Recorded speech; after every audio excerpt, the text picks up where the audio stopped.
Super. అదే పూలదండ.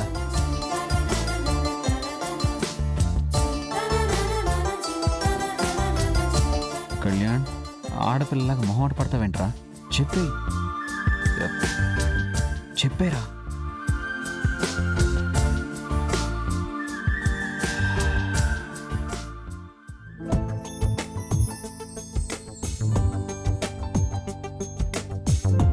స్వప్న, అందని పువ్వులాగా ఎందుకు నన్ను ఇలా ఊరిస్తావు? కళ్ళెత్తితే చాలు కనకాభిషేకాలు అన్నట్టు నీ చూపులతోనే నన్నెందుకు ఇలా గుచ్చుగుచ్చి చంపుతావు? మనిద్దరి మధ్య ఎన్నాళ్ళు ఈ దాగుడు మూతలు? అందుకే ఇవాళ నా మనసులో మాటని నీకు సూటిగా చెప్పేస్తున్నాను. నాకు నువ్వు కావాలి, నీ నవ్వు కావాలి, నీ తోడు కావాలి, నువ్వు నా దానివి కావాలి. చెప్పు స్వప్న, నీ మనసులోనూ అదే ఫీలింగ్ ఉందని నాకు తెలుసు. ఆడపిల్లవు కాబట్టి సూటిగా చెప్పలేకపోతున్నావు. అందుకే ఈ పువ్వుని నీ ముందు పెట్టి నేను బయటికి వెళ్ళి వెయిట్ చేస్తాను. నా ప్రేమ నీకు ఓకే అయితే ఈ పువ్వుని తీసి నీ తల్లో పెట్టుకో.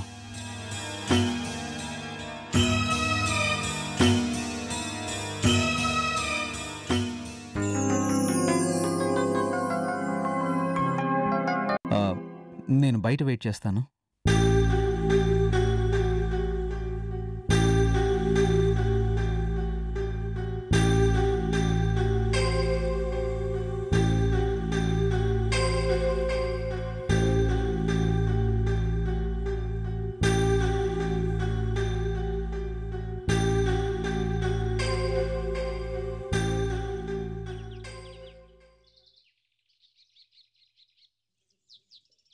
స్వప్న అక్కడుంటే నువ్వు ఇక్కడేం చేస్తున్నావు? అంటే అది అమ్మా. బాగుంది. అప్పుడే మొదలా? అప్పుడే మొదలా అంటే కలహాలు.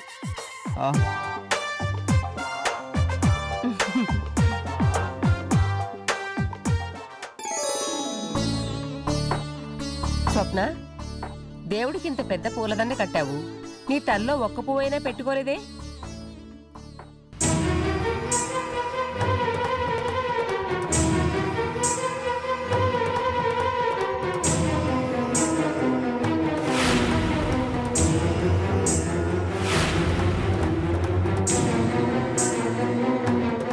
స్వప్న, వెళ్ళు.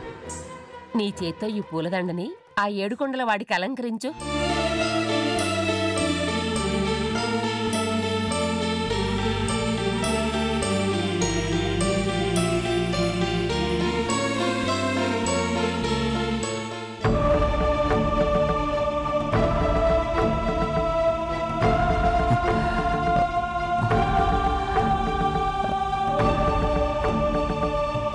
ఎస్ అంటుందా, నో ఉంటుందా?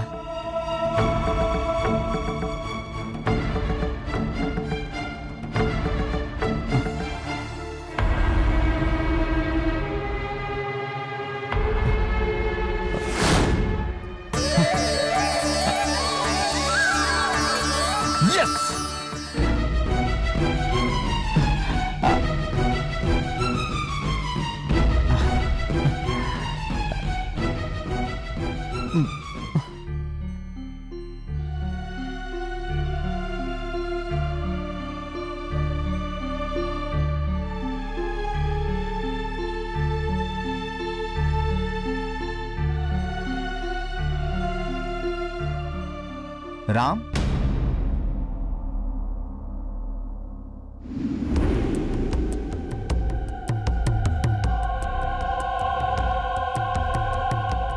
బాగున్నావా రామ్?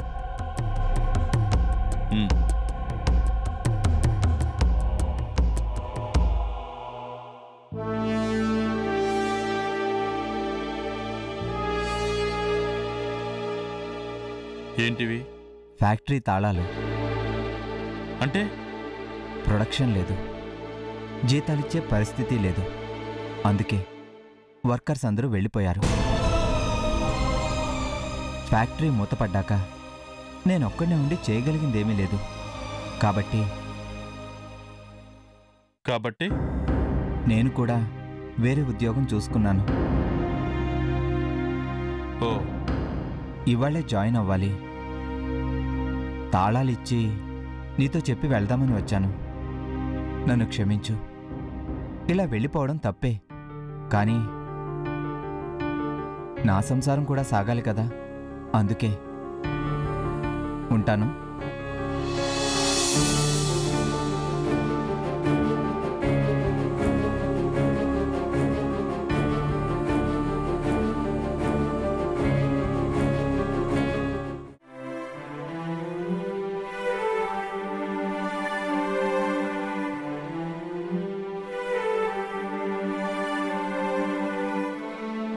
డాడీ, మ్మ్. కళ్ళు తెరువు డాడీ. ఏం కావాలి? అబ్బా, కళ్ళు మూసుకుంటే ఎలా చెప్తాను డాడీ?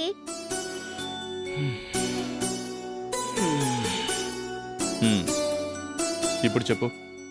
మరే మా స్కూల్లో రేపు డిబేట్ కాంపిటీషన్ ఉంది. మ్మ్. ఉంటే ఉంటే ఏంటి ఉంటే నేను పార్టిసిపేట్ చేయాలి. చెయ్యి. చెయ్యాలంటే అందరి ముందు గడగడ మాట్లాడాలి కదా. నీకు బాగానే వచ్చిగా మాటలు, మాట్లాడు. మాట్లాడడం అంటే ఇలా మాట్లాడడం కాదు, ఇచ్చిన టాపిక్ మీద అందరూ వెరీ గుడ్ అనేలాగా మాట్లాడాలి. ఓ ఏ టాపిక్ ఇచ్చారు? అమ్మ,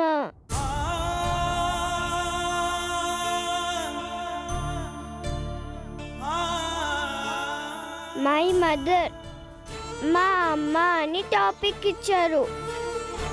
అమ్మతో కలిపిన సంగతులన్నీ 1 by 1 చెప్పాలట. చెప్పు డాడీ. నువ్వు చెప్తే నేను నోట్ చేసుకుంటాను. డిబేట్లో నాన్ స్టాప్గా మాట్లాడేసి ఇంత పెద్ద కప్పుని గెలుచుకుంటాను. చెప్పు డాడీ, అమ్మ గురించి ఏం చెప్పాలి? లల్లి, నీకు ఊహ తెలియకముందే మీ అమ్మ ఆ దేవుడి దగ్గరికి వెళ్ళిపోయింది.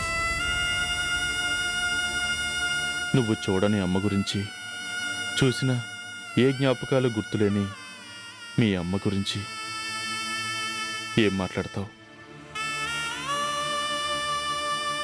నీకేం తెలుసని ఏం చెప్తావు? వద్దు గాని వెళ్ళు. అది కాదు డాడీ. ఇంకేంటి? నేను అడిగేది ఆ అమ్మ గురించి కాదు, మనమ్మ గురించి. నన్ను ముద్దు చేసిన లల్లే, మీ అమ్మ పేరు పూజ. నాకు తెలిసిన అమ్మ పేరు అర్చన. నోర్మై, ఎవరే అది?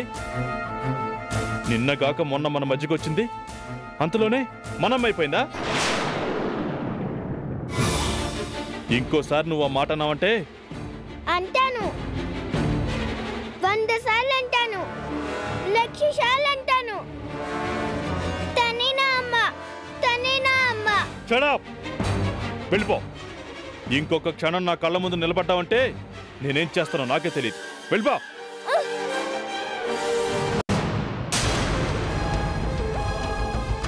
నువ్వు పిచ్చి డాడీవి, కోపిష్టి డాడీవి, బ్యాడ్ డాడీవి. నువ్వేం చెప్పక్కర్లేదు, నేనే చెప్పుకుంటానులే.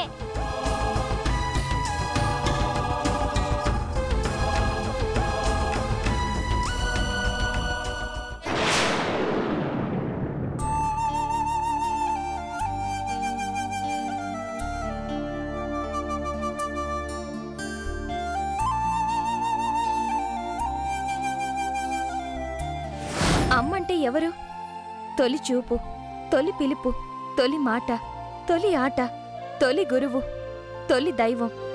ఈ లోకంలో ఏ బిడ్డకైనా తొలి పాఠాల్ని నేర్పేది అమ్మే.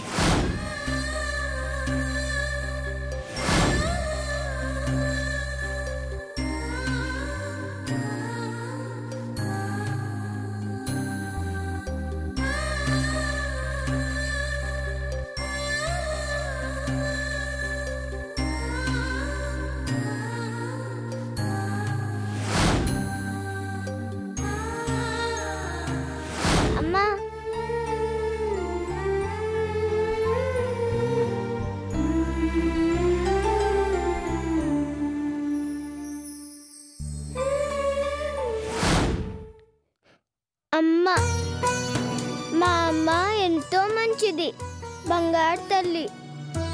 నన్నెంతో ముద్దుగా చూసుకునేది, నాకు గోరు ముద్దలు తినిపించేది. అమ్మంటే నాకు ప్రాణం.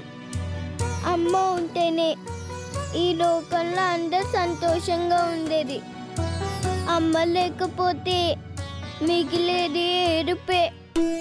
ఎందుకంటే అమ్మ ఉంటే ప్రతి ఇంటికి వెలుగు. అమ్మ లేకపోతే అంతా చీకటే. అందుకే మాతృదేవ భవ అంటారు.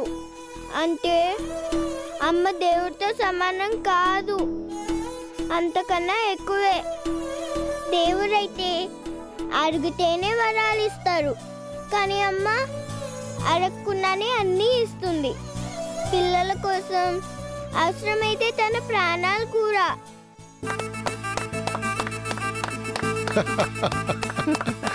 లల్లి, అమ్మ గురించి ఎంత బాగా చెప్పావమ్మా. మరి హరిప్రసాద్ గారి మనవరాల మజాకరం. రేపు స్కూల్లో కూడా ఇలాగే చెప్పాలి. గ్యారంటీగా డిబేట్ లో ఫస్ట్ ప్రైజ్ నీదే, పెద్ద కప్పు కూడా నీదే.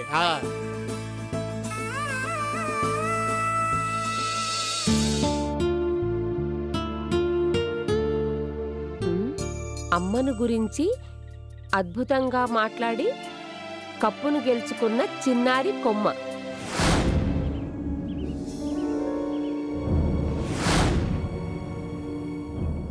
స్వప్న, చూసావా? ఎవరో లల్లి అట. ఎంత ముద్దుగా ఉందో. అమ్మ అనే టాపిక్ ఇస్తే డిబేట్లో అదరగొట్టేసిందట. వచ్చి చూడు.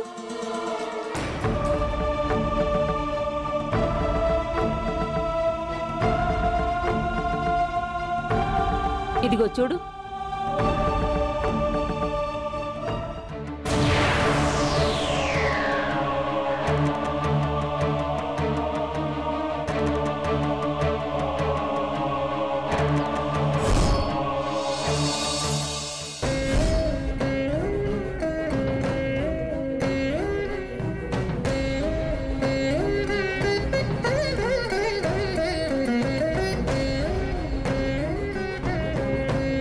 నిజంగా ఆ పిల్లని కన్న తల్లిదండ్రులు ఎంత అదృష్టవంతులు కదా.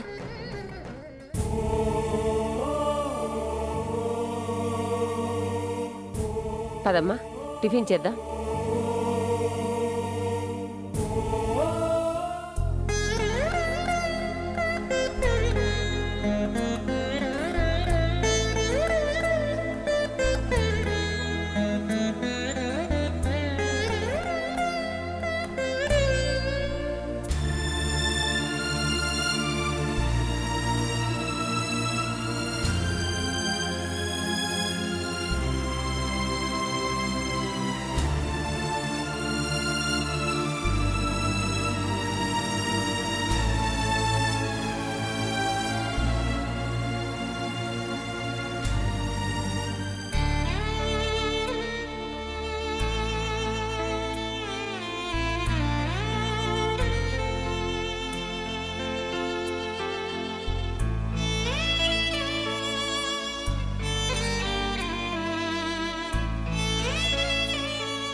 అన్నయ్య, ఏంటి ఇప్పుడు నీకెలా ఉంది? ఎలా ఉంటే నీకెందుకు? అదేం మాట అన్నయ్య. నేను నీ తమ్ముణ్ణి. నీ యోగక్షేమాలు కనుక్కోవాల్సిన బాధ్యత నా మీద కూడా ఉంది. యోగక్షేమాలు కనుక్కున్నావు కదా, ఇక వెళ్ళు. అన్నయ్య, ఎందుకు నువ్వు రోజు రోజుకి ఇలా మారిపోతున్నావు? ఇంట్లో వాళ్ళందరి మీద ఎందుకు అర్థం లేని కోపాలతో విసుక్కుంటున్నావు, మండిపడుతున్నావు? ఇన్నాళ్ళు డాక్టర్ గారు చెప్పినట్టు ఊహించని విధంగా నీకిలా జరిగినందుకే ఈ మార్పు అని సరిపెట్టుకుంటూ వచ్చాను. కానీ అది నిజం కాదు. ఏదో ఉంది. నీలో నువ్వే మదన పడుతూ రోజురోజుకి ఇలా మారిపోవడానికి బలమైన కారణం ఇంకా ఏదో ఉంది. అదేంటో నాకు తెలియాలి. ఇవాళ నువ్వు నాకు చెప్పి తీరాలి.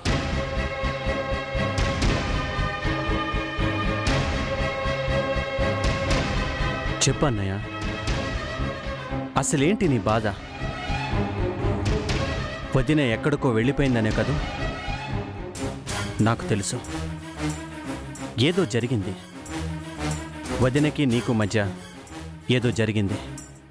అందుకే వదిన ఎవరితోనూ ఒక్క మాట కూడా చెప్పకుండా ఎక్కడికో వెళ్ళిపోయింది. నాన్నగారు పోలీస్ కమిషనర్తో చెప్పి వెతికించినా కూడా ఇప్పటిదాకా ఎలాంటి ఫలితం లేదు. వదిన ఎక్కడుందో ఏమైపోయిందో ఆపు! వదినా వదినా వదినా, ఎందుకు నీకు దాని మీద అంత ఇంట్రెస్ట్? అన్నయ్య. అన్నయ్యే. ఈ అన్నయ్యకి లేని ఇంట్రెస్ట్ ఈ తమ్ముడికి ఎందుకు అని తాళి కట్టింది నేనా నువ్వా?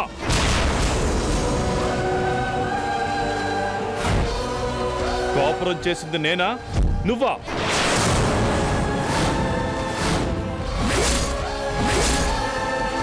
బాధపడాల్సింది నేనా నువ్వా?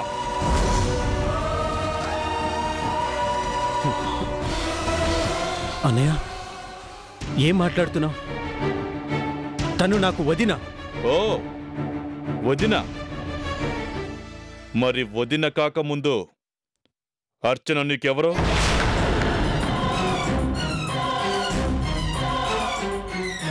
గాఢంగా నిన్ను ప్రేమించిన ప్రియురాలా, విచ్చలవిడిగా నీతో కలిసి జల్సా చేసిన జవరాలా? అన్నయ్య, నేను చెప్పేది. ఏం చెప్తావో ఈ ఫోటోలు చూసి చెప్పు.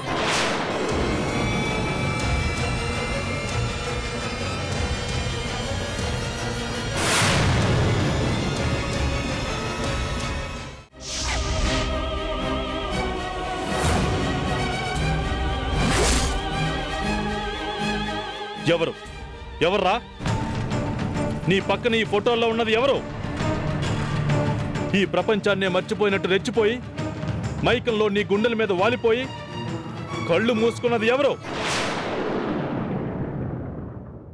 కళ్ళు మూసుకుపోయిన కామంతో పెళ్ళయ్యాక కూడా ఇన్నాళ్ళు నీతో రంకు సాగించింది ఎవరు? అన్నయ్య అంటూ వదినతో కులికిన వాణ్ణి, కృష్ణ అంటూ మరిదినే మరిగిన దాన్ని నా జీవితంలో మిమ్మల్నే చూశాను. అందుకే ఇలా నాలో నేనే రగిలిపోతూ కూడా ఏమీ చేయలేని జీవచ్చవంలా మారిపోయాను. చాలా అలాంటి బజార్ దాన్ని నా జీవితంలో చూడలేదురా. ఇప్పుడు అర్థమైందన్నయ్య. ఎవ్వరికీ చెప్పకుండా రాత్రికి రాత్రే వదిన ఇంటి గడప దాటి ఎందుకు వెళ్ళిపోయిందో. అనుమానపు పొరలు కమ్మిన కళ్ళతో నువ్వు వదిన మనసుని ఎంతగా తూట్లు తూట్లు పొడిచి హింసించుంటావో ఇప్పుడు అర్థమైంది. ఈ బిడ్డకి తండ్రి ఎవరు అంటూ రాక్షసుళ్ళ కడుపుతో ఉన్నన్నాళ్ళు వదినని ఎలా కాల్చుకు తిన్నావో ఇప్పుడు అర్థమైంది. శ్రీమంతానికి ముందు రోజు రాత్రి వదిన కడుపులో బిడ్డ కడుపులో ఉండగానే ఎందుకు సమాధైపోయిందో ఇప్పుడు అర్థమైంది. నీలాంటి అనుమానపు పిశాచి మానవ మృగంలా మారితే తల్లికి బిడ్డకి కూడా రంకు కట్టేంత హీనమైన స్థితికి దిగజారిపోతాడని ఇప్పుడు అర్థమైంది. ఓహో, ఒకనాటి ప్రేయసి ఇప్పుడు నీకు తల్లి, తల్లి లాంటి వదిన. అందుకేనా ఆ తల్లి లాంటి వదిన ఎక్కడుందో ఏమైపోయిందో అని కలవరించిపోతున్నావు కదూ? అన్నయ్య, నువ్వు నమ్మినా నమ్మకపోయినా తనిప్పుడు నా వదిన, తల్లితో సమానం.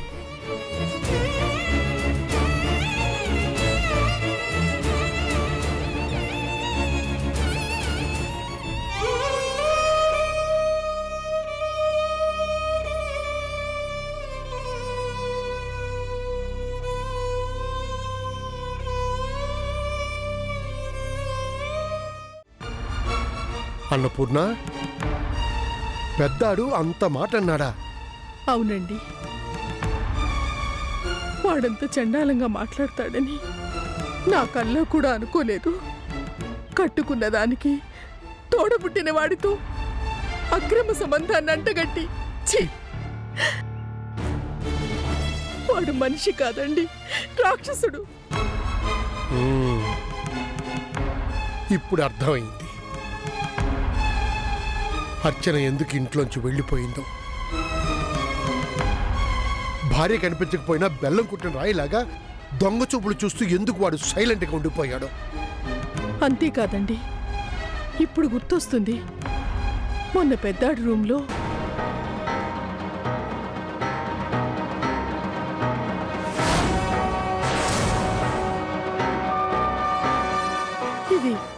ఇది అర్చన మెళ్ళో తాళి కదూ, ఇక్కడుందేమిట్రా?